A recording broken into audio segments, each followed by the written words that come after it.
नमस्कार, मैं हूं अवधेश और आप देख रहे हैं बाउंडर India TV. Bharatiya Janata party के प्रदेश अध्यक्ष चंद्रशेखर बावनकुले का मीरा भाईंदर में दौरा हुआ, जहां पे वो हर एक समाज के लोगों से मिल रहे थे और संगठन को मजबूत करने की बात कर रहे थे।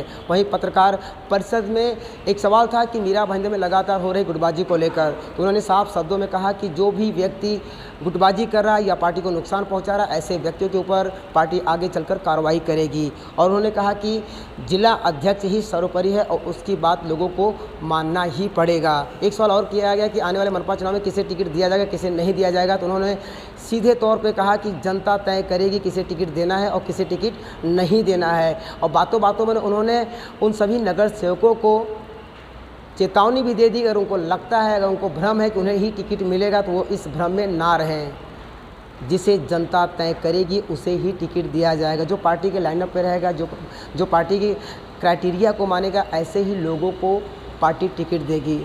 और उन्होंने क्या क्या कहा, चलिए देखते हैं। कि भारतीय जनता पार्टी एक कैडर बेस्ड पार्टी मानी जाती है और किसी भी जिला के जिलाध्यक्ष उस पार्टी के मुखिया माने जाते हैं। लेकिन मीरा भाईंदर शहर में जिलाध्यक्ष का नेतृत्व ही नकारा जा रहा है। उन्हें पूछे बगैर कार्यक्रम किए जाते हैं, उन्हें पूछे बगैर कार्यालय के उद्घाटन होते हैं, उनके फोटो बैनर पर नहीं लगाए जाते हैं। तो इन पर कब तक कार्रवाई होगी? क्या पार्टी एक अंदर ही ये एक विरोधाभास दिखाई दे रहा है? क्या कहेंगे इस बारे में? देखिए, भारतीय जनता पार्टी की सृष्टि वैसे कि पार्टी अध्यक्ष ओरिएंटेड है और अध्यक्ष जी ये पार्टी के सर्वसर्वा होते हैं। जो भी अध्यक्ष बनते हैं, सरकार अपनी जगह काम करती है, कारपोरेशन अपनी जगह काम करती है, लेकिन अध्यक्ष पार्टी का सबसे बड़ा प्रमुख होता है। और किसी कारण से अध्यक्ष का कोई उनके बारे में इस प्रकार से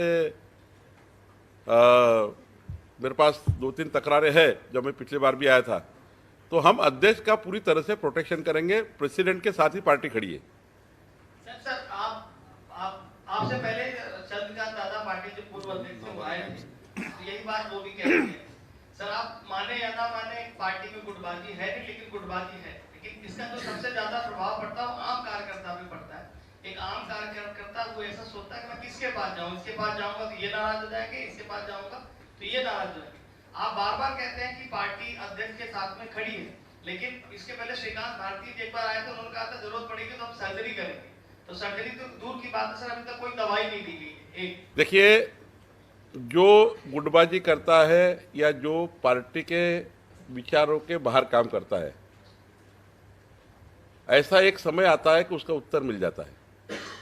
जरूरी नहीं रोज उत्तर देना, जिस दिन जो समय आएगा उसका उत्तर मिलेगा।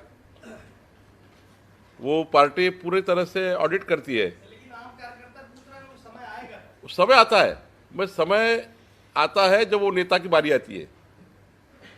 बराबर ऑडिट होता है पार्टी में। हम चुनाव जीतने हारने की चिंता नहीं करते, पार्टी को मजबूत करने की चिंता करते हैं। एक विधायक चुन के आया नहीं आया कोई फर्क नहीं पड़ता पार्टी को, लेकिन पार्टी में अगर शिस्त के बाहर कोई काम करता है उसका ऑडिट पक्का होते रहता है 5 साल 4 साल, और जब उस नेता की बारी आती है तो बराबर कार्यक्रम होता है। आप उसकी चिंता ना करें, पार्टी बराबर कार्यक्रम करेगी, करेक्ट कार्यक्रम करेगी। और मैं बहुत ही क्लियर रूप से आपका उत्तर दे रहा हूँ, प्रैक्टिकल दे रहा हूँ। 30 या 23 में होने वाले मीरा भाईंदर के महानगर पालिका चुनाव में भारतीय जनता पार्टी के ओरिजिनल कार्यकर्ताओं के नाम का सर्वेक्षण किया जाएगा। वो सर्वेक्षण हम ऐसे थर्ड पार्टी से करेंगे जो मेरे हाथ में नहीं होगी, जो किसी नेता के हाथ में नहीं होगी। वो सर्वेक्षण का में जो ये प्लस जनता के मन में जो उम्मीदवार होगा उसका AB फॉर्म डायरेक्ट साइन करके आएगा। तो ये सवाल ही नहीं उठता कि गुटबाजी का। जब मैं कह रहा हूँ कि सिर्फ 3 नाम हम लेंगे पार्लियामेंट्री बोर्ड से, हमारे लोकल लेवल का जो कोर ग्रुप है, 3 नामों का सर्वेक्षण ईमानदारी से होगा। जनता के मन में क्या है, नेता के मन में क्या है ये नहीं, जनता को क्या लगता है, और सीधा AB फॉर्म प्रदेश कार्यालय से टाइप होके उस कार्यकर्ताओं को मिलेगा जो कार्यकर्ता जनता के मन में है।